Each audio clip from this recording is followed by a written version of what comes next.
My name is Nikita Soni. मैं आपको लेकर आई हूं बायोलॉजी का सेशन, जहां पर हम इन डिटेल पढ़ेंगे कि बायोलॉजी के सेक्शन को अगर आपको करना है केमिस्ट्री के अंदर तो आप उस सेक्शन को किस तरीके से करेंगे।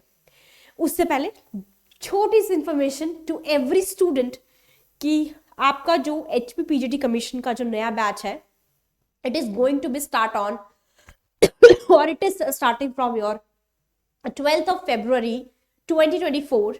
सब्जेक्ट्स आपको पता है, be it your Hindi, be it chemistry, biology, history, political science, physics, mathematics, English, ये सारे के सारे सब्जेक्ट्स के लिए आपके पास पर्टिकुलर कोर्सेज जो है वो हमारे पास ऑलरेडी जो है वो अवेलेबल है।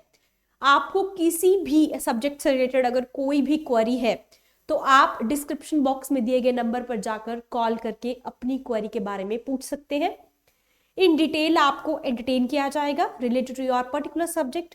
कोई भी क्वेरी हो, कोई भी प्रॉब्लम हो, कोई भी ऐसी कोई चीज हो जो आप रिलेटेड टू योर एग्जाम आप पूछना चाहते हैं तो आप उस नंबर पर कॉल करके पूछ सकते हैं।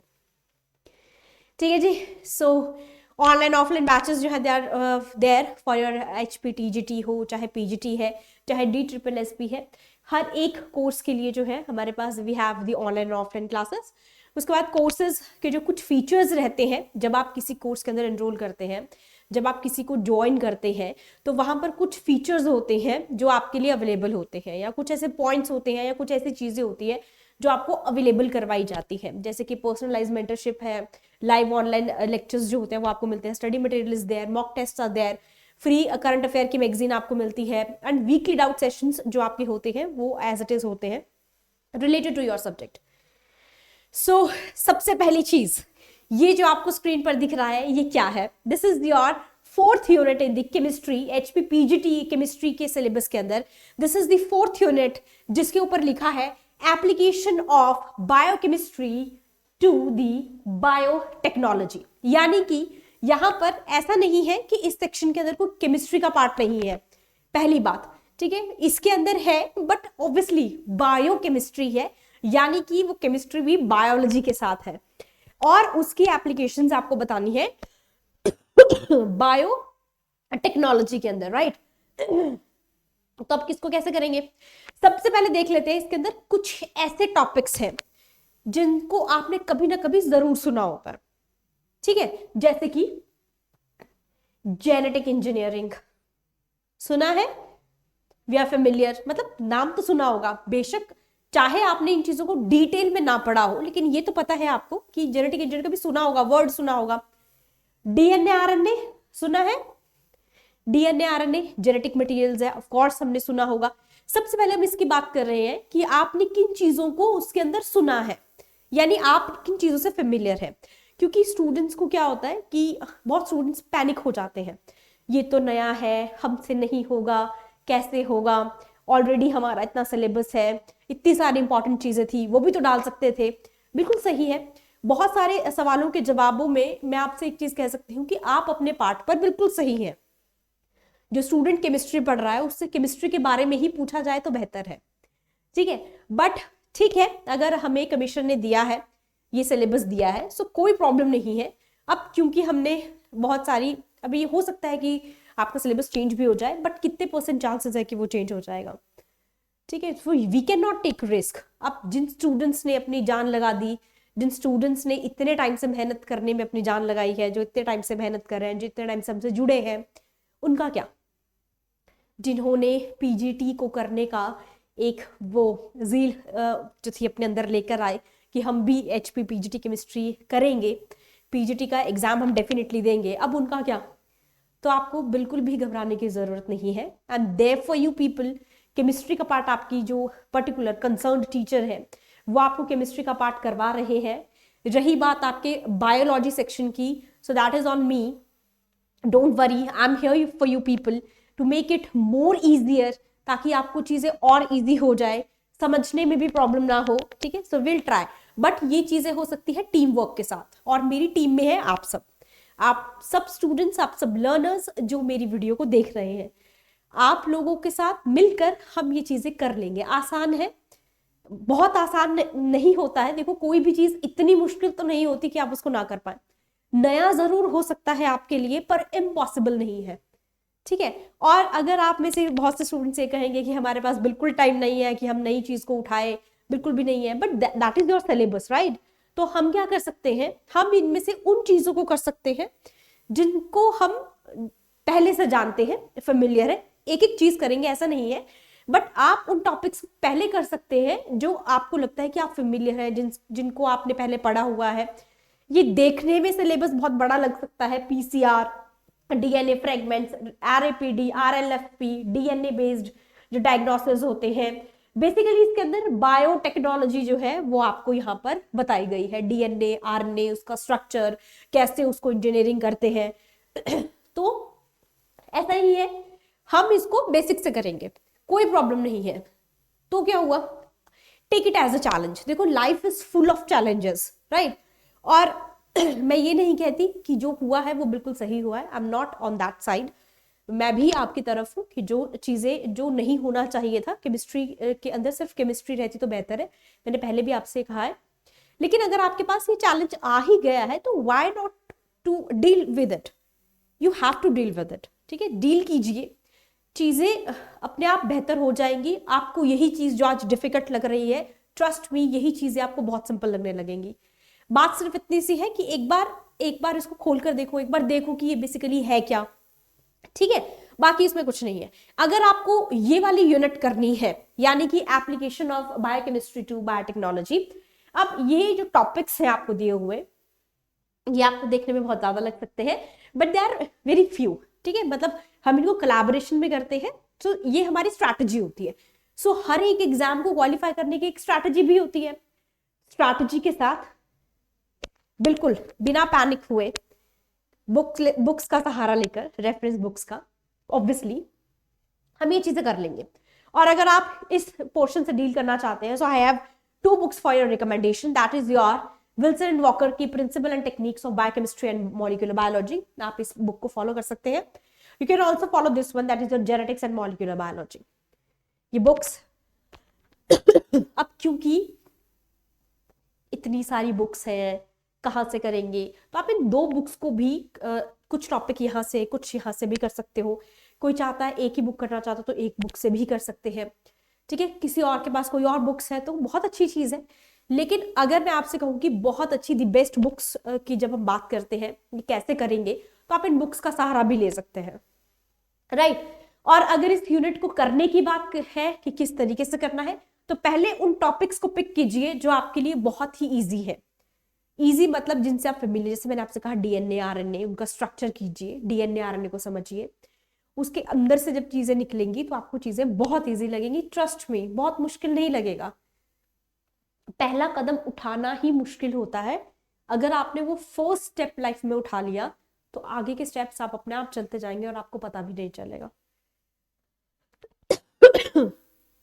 Okay, next is your next unit जो आपकी है, that is your clinical biochemistry, जिसके अंदर वो बायोकेमिस्ट्री है जो आपकी बेसिकली क्लिनिक्स में यूज है, यानी कि मेडिकल माइक्रोबायोलॉजी के अंदर हम इसको पढ़ते हैं, जहां पर हमें डायग्नोस्टिक एंजाइम्स, जो डायग्नोसिस, जैसे कोई भी डिजीज है अगर उसे डायग्नोज करना हो तो कितने तरह के एंजाइम्स यूज होते हैं, ठीक है। क्लिनिकली इंपॉर्टेंट एंजाइम्स कौन से होते हैं वो आपको बताना। डायबिटीज मेलाइटस इज किसके अंदर है, ठीक है। कार्बोहाइड्रेट्स के लिए कौन सी है, इनसे रिलेटेड कौन सी है। ग्लाइकोजन स्टोरेज डिजीजेस के लिए कौन से एंजाइम्स जो होते हैं वो एसेंशियल होते हैं। ये कुछ ऐसे टॉपिक्स हैं जो आपके यहाँ पर क्लिनिकल बायोकेमिस्ट्री के अंदर है। और आगे फर्दर बढ़ू, this is your Krabbe's disease, Tay Sachs disease, ठीक है, metachromatic diseases, heme metabolism disorders, यानी ये जो बायोकेमिस्ट्री है this is dealing with some kind of your diseases, disorders, dysfunctions, आपके जितने भी बॉडी के अंदर ऑर्गन्स होते हैं। यानी कि अगर मैं सिंपल टर्म में समझाऊं, कार्ब्स, आप में से सारे लोग मैक्सिमम स्टूडेंट्स जो जिम तो जाते होंगे, नहीं जाते होंगे सुना तो होगा, ये भी सुना होगा डाइटिशियन को बोलते हुए कि कार्ब्स को ज्यादा नहीं लेते, कार्बोहाइड्रेट से जो है वो फैट आ जाता है, कार्बोहाइड्रेट से जो है वो ग्लूकोज बढ़ जाते हैं, ठीक है। अब कार्बोहाइड्रेट्स आपने बायोमोलिक्यूल्स के अंदर तो पढ़े होते हैं केमिस्ट्री के अंदर, राइट। बायोमोलिक्यूल्स के अंदर जो कार्बोहाइड्रेट्स हैं they are your energy giving substances. ज्यादा क्वांटिटी में लिए जाए तो ग्लूकोज, ऑब्वियसली ग्लूकोज का लेवल बढ़ता जाएगा। कार्बोहाइड्रेट्स क्या है, ग्लूकोज ही है ना। कार्बोहाइड्रेट्स आर दी बिल्डिंग, उनके बिल्डिंग ब्लॉक्स कौन है आपके, ग्लूकोज। ग्लूकोज मिलकर बनाते हैं आपके कार्बोहाइड्रेट्स। यानी जितने कार्ब्स लेते रहोगे उतना ग्लूकोज बॉडी के अंदर तो जाता ही रहेगा, साथ साथ में आपके एडिपोज टिश्यूज के अंदर फैट डिपॉजिट होता रहेगा and you will become obese, fat आ जाएगा। एक तो ये पर्पज है। डिसऑर्डर क्या है? सबसे बड़ी बात, सबसे बड़ी चीज क्या है, जब हमारी बॉडी के अंदर ग्लूकोज का लेवल ज्यादा बढ़ जाता है तो हमें डायबिटीज हो जाती है, जिसे आप नॉर्मल टर्म में कहते हो शुगर। अब ये डिसऑर्डर है, यहाँ क्लिनिकल बायोकेमिस्ट्री में आपको वही देखना है कौन सा एंजाइम आप लेंगे जिससे आपको ये पता चल जाए कि उसके अंदर जो है कार्बोहाइड्रेट्स है। सिंपल, जितने भी 2 से 3 एंजाइम्स होंगे हम उनको देख लेंगे, और एंजाइम्स को कैसे याद रखना है वो भी हम डील कर लेंगे, कोई प्रॉब्लम नहीं है। तो अगर इस वाले पार्ट की मैं बात करूं तो यहाँ पर आपको जो है मैक्सिमम चीजें जो है फोकस करने वाली वो है आपकी डिजीजेस, और उनको डायग्नोस्टिक जो फीचर्स है उन पे आपको ध्यान देना है। कौन से ऐसे टेस्ट है जो इनके लिए इंपॉर्टेंट है, या कौन से ऐसे आपके एंजाइम्स है जो इंपॉर्टेंट है। तो अगर आप ये वाला पार्ट डिटेल में देखोगे तो आपको हर जगह डिसऑर्डर दिखेगा, डिसऑर्डर, हर जगह डिसऑर्डर है। प्रोटीन का डिसऑर्डर हो सकता है, कार्बोहाइड्रेट्स का हो सकता है, और फैट्स का हो सकता है। यही 3 बायोमोलिक्यूल्स होते हैं आपके जो क्या करते हैं, इंपॉर्टेंट है, energy giving substances, carbohydrate, proteins, fats, तीनों और इन्हीं से डिसफंक्शनिंग होती है। डिसफंक्शनिंग कैसे होती है मैं आपको हिंट दे देती हूँ। या तो चीज आपकी बॉडी में कम होगी तो आपको प्रॉब्लम होगी, या वही क्वांटिटी में ज्यादा होगा तो प्रॉब्लम होगी, ऐसे होता है ना। या तो आप किसी चीज को बहुत ही कम खा रहे हो तो आपकी बॉडी में उसकी डेफिशिएंसी हो जाती है, ठीक है। अगर उसी चीज को आप एक्सेस में खा रहे हो तो वो हाइपर सिचुएशन में चला जाता है, यानी कि उसकी वजह से आपके फिर उसमें क्या हो जाएगा, आपको उसमें भी डिसऑर्डर हो जाएगा उसकी वजह से, कि वो फंक्शनिंग जब प्रॉपर से नहीं कर पाते हैं तो उसे डिसऑर्डर कहते हैं। अब ये फंक्शनिंग प्रॉपर ना होने के कई सारे रीजंस होते हैं। यहां पर हमें कुछ ही डायग्नोस्टिक फीचर्स पे ध्यान देना है, यानी पूरा का पूरा डॉक्टर तो नहीं करना है, डॉक्टर तो नहीं बनना है, बट कुछ चीजें आपको ध्यान में रखनी है, बस उन्हीं चीजों पे हमें इसके अंदर फोकस करना है। ये वाला पार्ट अगर आप करना चाहते हैं तो आपके पास you have 2 books, that is clinical biochemistry, ठीक है, एल्जेवियर की, या फिर आपकी यहाँ पर है नंदा माहेश्वरी की, that is your clinical biochemistry. आप चाहे तो कुछ टॉपिक्स जो है इन बुक्स में से भी कर सकते हैं, they are important for you, right. अब ये हो गया आपकी 2 यूनिट्स। इसके बाद तीसरी है बायोकेमिकल टॉक्सिकोलॉजी। टॉक्सिन्स या क्या होता है टॉक्सिसिटी, जब पॉइजनस, यानी कि जो चीज जो है वो क्या करती है, ड्रग्स के डोजेस पे बेसिकली डिपेंड करती है। ड्रग डोज क्या रिस्पॉन्स, आपकी बॉडी किस तरीके से रिस्पॉन्ड करती है जब कोई ड्रग आपकी बॉडी के अंदर जाता है, ठीक है। कितनी तरह की चीजें जो होती है वो इसके अंदर इंपॉर्टेंट होती है। तो यहाँ पर आपके जो टॉपिक्स हैं they are like your metabolism of toxicant. अगर कोई टॉक्सिक सब्सटेंस हमारी बॉडी के अंदर चला जाए तो किस तरीके से वो फंक्शन करता है, उसकी इंट्रोडक्शन, उसकी एब्जॉर्प्शन और उसकी डिस्ट्रीब्यूशन, ठीक है जी। जीनोबायोटिक मेटाबॉलिज्म का क्या रोल रहता है उनका, जीनोबायोटिक या मेटाबॉलिज्म के अंदर, conjugations catalysed by the sulfotransferases, methyl transferases, acetyl transferases. अगर आप ध्यान से देखोगे so these are your enzymes, somehow catalyst है, एंजाइम्स है जो कहीं ना कहीं फंक्शन करते होंगे। फिर से इसको ध्यान से देखोगे, बायोलॉजी में ना एक बहुत ही यूनिक सी चीज है जिससे सब लोग डरते हैं, दैट इज द नेम्स, यानी टर्मिनोलॉजीज। अब बड़ी बड़ी टर्मिनोलॉजीज देख के डरो मत, इसमें इतना कुछ भी एडवांस नहीं है कि आपको वो चीज आएगी नहीं। अगर मैं आपको ये चीजों में अभी स्टोरी की तरह बता दूं कि एक पेशेंट है, उसके अंदर एक टॉक्सिक था, ठीक है, जो है टॉक्सिन चला जाता है, पॉइजन चला जाता है, जिसका नाम ये है। अब वो बॉडी में जाता है, उसकी बॉडी में वो ऐसे ऐसे फंक्शन करता है, उसको वॉमिट आनी शुरू हो गई, उसका लीवर फंक्शन करना बंद कर गया, ठीक है, उसकी बॉडी के अंदर एसिड बनना शुरू हो गया। आप जल्दी से कैच कर लोगे। यही चीज जब हम टेक्निकल टर्म्स के अंदर पढ़ते हैं तो आपको वही चीज जो है वो कंफ्यूज कर देती है, प्रेशर कर देती है, पर इतना प्रेशर लेने की जरूरत नहीं है, ठीक है। तो जितनी चीजें आपसे हो रही है एट द टाइम बीइंग और या फॉर द टाइम बीइंग, आप उतनी चीजों को कीजिए। जब स्टार्ट करोगे तो जब चलना शुरू करोगे तो मंजिल तक डेफिनेटली पहुंच जाओगे। एक बार चलो तो सही, चलोगे, गिरोगे, फिर उठोगे, फिर चलोगे, फिर गिरोगे, बट इवेंचुअली पहुंच जाओगे। और अभी ऐसा तो है नहीं कि 2 दिन बाद एग्जाम है कि आप कुछ कर नहीं सकते, no, you have enough time. देखो जितना टाइम है ना वो किसी को कोस कोस कर निकालने से अच्छा, अब देखो जिन्होंने आपको सिलेबस देना था वो दे दिया, अब आपका पार्ट क्या है?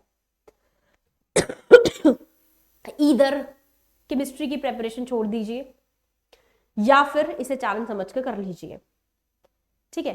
तो छोड़ना तो मैं आपको प्रेफर नहीं करूंगी कि आप छोड़ दीजिए, आपसे नहीं होगा, ऐसा कुछ भी नहीं है। जिंदगी में ऐसा कोई काम नहीं होता जिसका कोई भी वो सोल्यूशन नहीं है, या ऐसा वो काम नहीं है जो आप कर नहीं सकते। द थिंग इज, हमने अपने माइंड के अंदर एक स्टेटमेंट जो है बना दिया, फिक्स कर दिया, फिट कर दिया है कि मुझसे नहीं होगा, मैं तो केमिस्ट्री का स्टूडेंट हूं, मुझसे बायो नहीं होगी। आई एग्री कि शुरू में प्रॉब्लम आएगी, मैं ये नहीं कहती आप लोगों को प्रॉब्लम्स नहीं आएंगी, डेफिनेटली आएंगी, क्यों नहीं आएंगी, आपके लिए नई चीज है। लेकिन अगर आप इसको पॉजिटिवली देखो तो ये आपके लिए नया है, ठीक है। सो नया इन द सेंस कि आपके अंदर आपको खुद को नहीं समझ आएगा कि कितनी ज्यादा इंप्रूवमेंट होगी, इतनी ज्यादा नॉलेज आपके अंदर ग्रैब हो जाएगी कि आपको वो चीजें इजी लगने लगेंगी। केमिस्ट्री में, केमिस्ट्री के अलावा जब आप बायोलॉजी का पार्ट करेंगे केमिस्ट्री के साथ, केमिस्ट्री को छोड़ना नहीं है, उसके साथ साथ चलेंगे, जब आप उसको करेंगे तो आपके अंदर से निखार आएगा स्किल के अंदर। Now you have skills of having two subjects, one is chemistry and second one is biology. और बायोलॉजी भी कोई ऐसी नहीं है, एडवांस लेवल की है, ठीक है। सो ओके, अगर ये वाला पार्ट आपको करना है बायोकेमिकल टॉक्सिकोलॉजी, जहां पर हम टॉक्सिन्स या पॉइजन्स या मेटाबॉलिज्म्स पे ज्यादा फोकस करेंगे कि किस तरीके से जो है वो मैकेनिज्म होती है बॉडी के अंदर, क्या चेंजेस आते हैं, किन किन सेल्स के ऊपर वो अफेक्ट करता है। So here are the some kind of your books, that is a principles of biochemical toxicology and molecular and biochemical toxicology. अब जब हम, जैसे टिम्बरल है, फॉरेन ऑथर्स है ना, फॉरेन ऑथर्स है, पढ़ना थोड़ा मुश्किल हो जाता है, बट धीरे धीरे धीरे फिर से वही चीज है कि स्टार्ट करो, बेसिक से स्टार्ट करो, एडवांस अपने आप समझ आ जाता है, ठीक है। जब हम जैसे बहुत से लोगों को जो है वो ड्राइविंग आती होगी, बहुत से को नहीं भी आती होगी, लेकिन आप इस चीज से बहुत ज्यादा फेमिलियर होंगे, अभी साइकिल तो चलाई होगी। जब आपने साइकिल चलाई थी फर्स्ट टाइम, तो क्या आपको वो चीजें आती थी? नहीं आती थी। जब पहली बार कार ड्राइव की होगी, सीखा होगा, तो क्या वो आती थी? नहीं। उस टाइम तक आपको हो सकता है वो चीज ऐसे लगती हो कि मुझसे नहीं होगा, ये तो बहुत डिफिकल्ट है, how will I drive, how could I drive, मुझसे नहीं होगा, मैं तो कुछ भी कर दूंगा या कर दूंगी। ऐसा नहीं होता। जैसे ही आप गाड़ी में बैठे होंगे, साइकिल पे बैठे होंगे, आपने स्टार्ट किया होगा, एक दिन थोड़ा स्लो होंगे, है ना, स्लो ड्राइव किया होगा, दूसरे दिन स्लो ड्राइव किया होगा, तीसरे दिन, आफ्टर 15 डेज आप उसी गाड़ी को, उसी साइकिल को उतनी स्पीड से चलाते हो जितना वो भी नहीं चला सकता जिसने आपको वो चीज सिखाई है। So these are not words and these are not lines, this is the fact. ये ट्रू चीज है, ये ट्रूली फैक्ट है, जहां पर आपको क्या होता है, आपको लगता है कि आपसे चीजें नहीं होंगी, बट जब आप एटलीस्ट इसमें, इस फील्ड में आओ तो सही, इन यूनिट्स को करने की कोशिश तो करो। लास्ट यूनिट है आपकी मॉलिक्यूलर सेल बायोलॉजी। अब सेल तो सबने पढ़ा है, सेल सबने पढ़ा है ना, 9th 10th में पढ़ा होगा। तो सेल पढ़ने के बाद सेल की बेसिक सी चीजें याद होंगी, ठीक है, उनको बेसिक सी चीजों को दोबारा रिकॉल कीजिए, थोड़ा एडवांस लेवल पर ऑटोमेटिकली चला जाएगा। उसको करने के बाद ये जितनी भी है, दिस इज द मॉलिक्यूलर, जहां पर आपको क्या करना है, सेल के बारे में पढ़ना है। रेट्रोवायरस सिग्नलिंग मॉलिक्यूल्स क्या होते हैं, सिग्नल ट्रांसडक्शन किसे कहते हैं, हेडहॉग वेंट सिग्नलिंग पाथवेज किसे कहते हैं, ये जो पूरा है ना, ग्रोथ फैक्टर्स क्या है, सेल किस तरीके से ग्रो करता है, इसके अंदर आपको वो देखना है। अब अगर आप ये देखोगे तो ये बहुत बड़ा लग रहा है, लेकिन अगर मैं आपसे कहूं कि यहां से लेकर आपके सिग्नलिंग मॉलिक्यूल से लेकर ये एक ही चैप्टर है आपका, ये एक ही इसमें आता है, तो देखो अब आपको लगेगा ये एक ही टॉपिक है। कॉमा लगाकर हर एक टॉपिक को डिफाइन कर दिया है। अब आपको लग रहा है तो ये तो कोई 50 टॉपिक है, 50 नहीं है, ठीक है, 10 से 15 होंगे हार्डली, वो भी मैं ऐसे लिस्ट बता रही हूँ आपको।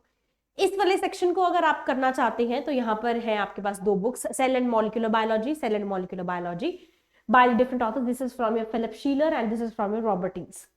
विले की है ये बुक, ठीक है। अब ये बुक्स करने के लिए अब 4 यूनिट है, 2 किताबें भी करनी है, तो 8 किताबें हो गई, ठीक है। अब 8 नहीं, 8 में से आप चाहे तो 4 को भी फॉलो कर सकते हो, ये तो ऑप्शंस दिए मैंने, कोई भी बुक को आप फॉलो कर सकते हो।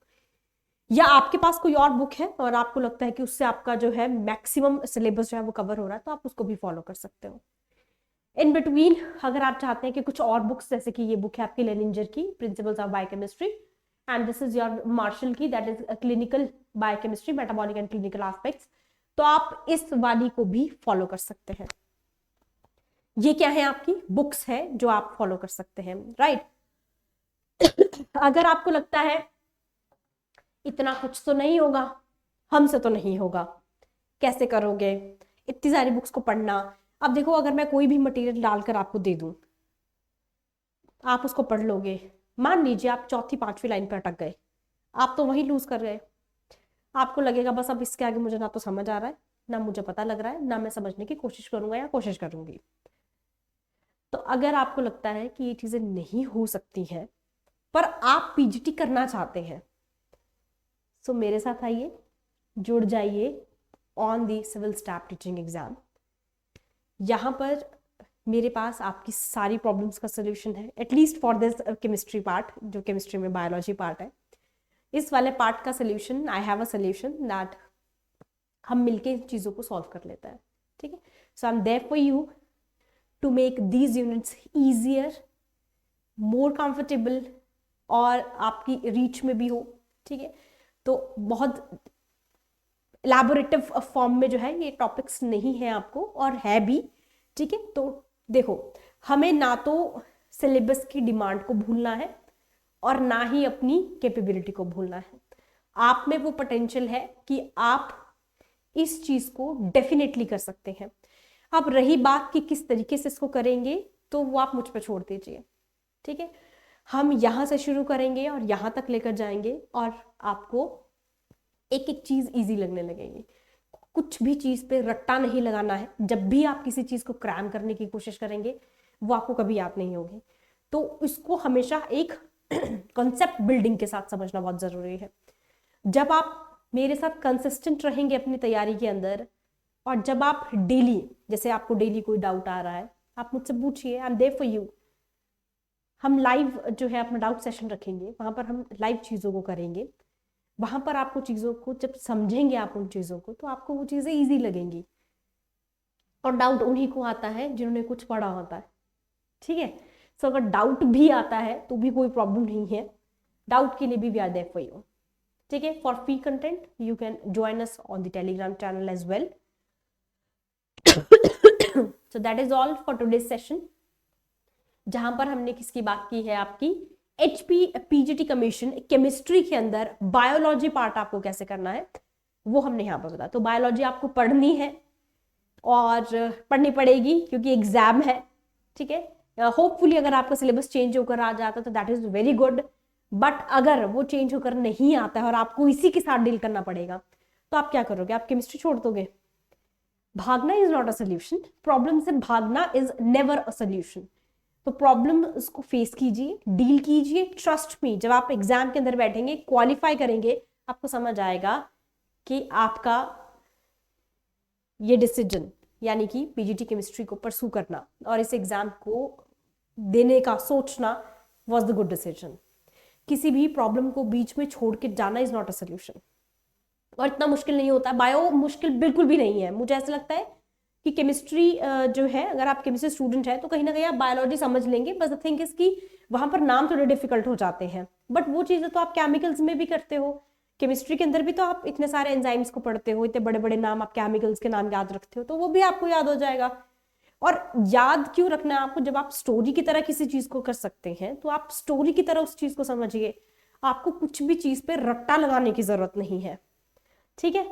सो अगर आपको वीडियो अच्छी लगी हो, please like, share and comment as well, and share this video to the students और टू द फ्रेंड्स जो भी इस एग्जाम के लिए प्रिपेयर कर रहे हैं, ताकि उन्हें थोड़ा सा एक सोल्यूशन मिल जाए कि बायोलॉजी वाला पार्ट जो है वो किस तरीके से करना है।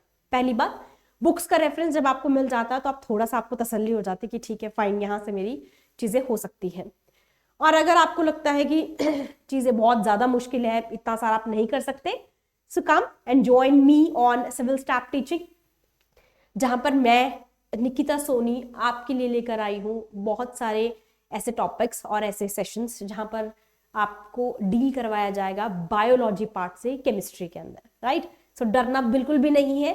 याद रखिएगा कि जो इंसान फील्ड में उतरकर चलता है, दौड़ता है, गिरता भी वही है, ठीक है, और जो एक बार गिरता है वो उठता जरूर है, ठीक है। सो क्योंकि उसे ये होता है ना कि मुझे करना है, तो जिसके अंदर ज़ील होती है कुछ करने की और नया सीखने की, वो डेफिनेटली चीज़ों को परसू भी करते हैं। और मुश्किल नहीं है, एक बार डील करके देखिए, ठीक है। अगर आपको लगेगा उसके बाद भी कि नहीं मुझसे नहीं हो रहा, then that is your choice, completely your choice. But मेरा सजेशन एक हमेशा हर स्टूडेंट के लिए रहता है कि जब भी आप प्रॉब्लम फेस कीजिए, उसे फेस करो, उसको उससे भागो मत, ठीक है। आप जितना उससे भागोगे वो उतना और पीछे आ जाएगा आपके, ठीक है। सो अपनी स्किल्स को भी इलैबोरेट कीजिए, एक्सप्लोर कीजिए, अपने आप को एक्सप्लोर कीजिए। कुछ दिनों के बाद आपको यह एहसास होगा कि आपको केमिस्ट्री के साथ बायो भी आती है, ठीक है। सो that is all for today's session. मिलते हैं नेक्स्ट सेशन के अंदर। अगले सेशन में कुछ नया लेकर आऊंगी for the chemistry students as well, जहां पर आपको बायो थोड़ी इजी लगने लगेगी, राइट। सो मिलते हैं नेक्स्ट सेशन के अंदर। Till then thank you and have a nice day. और वीडियो कैसे लगी कमेंट करके जरूर बताना। Okay, bye bye, take care.